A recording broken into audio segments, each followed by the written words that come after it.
दिल की धड़कन तेज़ हो जाना और सांस का फूल जाना,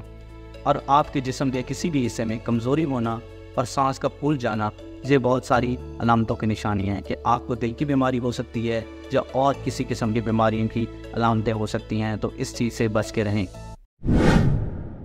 मैं आपको बताऊंगा कि ये जो सांस फूल जाती है और दिल की धड़कन तेज़ हो जाती है, ये इनकी वजूहात क्या हो सकती हैं और कब कब ये चीज़ें आपके सामने आ सकती हैं। तो इसमें सबसे पहले आपको या तो कोई बीमारी होगी जिसकी वजह से आपकी सांस फूल रही है या दिल की धड़कन तेज़ हो रही है। दूसरे नंबर पे आपको कोई तो दिल की बीमारी हो सकती है, या तीसरे नंबर पे आपको कोई घबराहट वगैरह हो सकती है। तो सबसे पहले हम बात करते हैं कि जब आपकी जो दिल की धड़कन बैठे बैठे या खड़े खड़े या चलते हुए तेज़ हो जाती है, इसमें आपका कभी कभार ये हो सकता है कि घबराहट, एंजाइटी, डिप्रेशन, या जिसमें हम ज़हनी दबाव कह सकते हैं, इसकी वजह से आपकी दिल की धड़कन तेज़ हो सकती है और आपकी सांस फूल सकती है।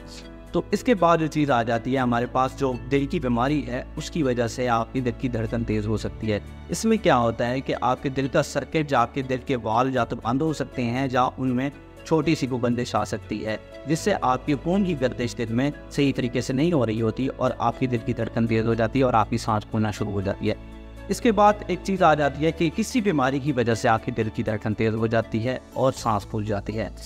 तो इस कंडीशन में आपने क्या करना है कि अगर ये चीज़ें आपके सामने आ रही हैं तो सबसे पहले आपने ईसीजी करवाना है। ईसीजी को हम इलेक्ट्रोकार्डियोग्राम कहते हैं, जिसमें आपके दिल की सारी चीज़ें सामने आ जाती हैं और आपने फ़ौरन से अपने किसी डॉक्टर को चेकअप कराना है, जिससे आपको पता चलेगा कि आपका दिल महफूज है या आपका दिल खतरे में है। अगर ईसीजी आपकी ठीक नहीं आती तो आपका दिल खतरे में है, और अगर आपकी ईसीजी ठीक आ जाती है तो आपका दिल महफूज है, आपको किसी और बीमारी की वजह से आपका सांस फूल रहा है और आपके दिल की धड़कन तेज़ हो रही है। तो इस वजह से इस चीज़ को सीरियस लें, क्योंकि ये बहुत बड़ी वार्निंग है दिल के बीमारी के लिए, और इस चीज़ को आपने सीरियस लेना है। और